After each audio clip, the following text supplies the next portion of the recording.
8:53, and we want to take a moment and look back. Today, believe it or not, marks 5 years since the first COVID case detected here in North Carolina. Wow. Hard to imagine. That person was from Wake County, had traveled to Washington State, and was exposed at a long-term care facility there. 5 years.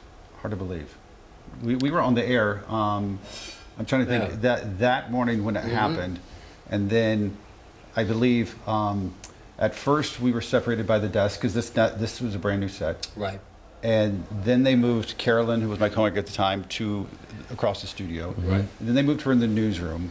And at You stayed here. I stayed here, and then she went home. Yeah. And that was our That reality. was it. I was over on the other side of the room there.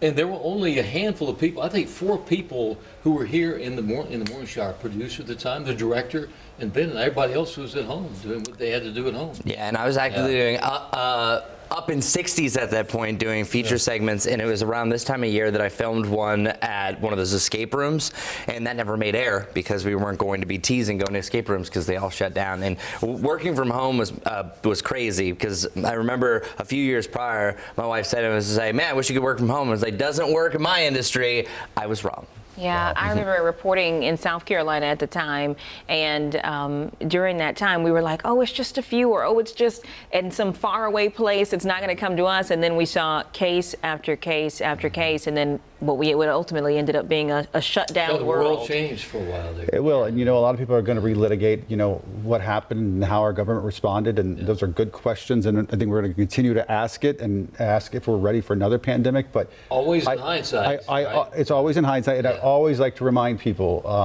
that I think something like 2,000 people here in Mecklenburg County died, something like 30,000 in North Carolina, and I think 7 million.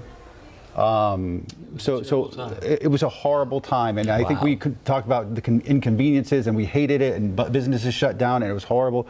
But there are millions of people who died because of it, and we can't stop thinking about that.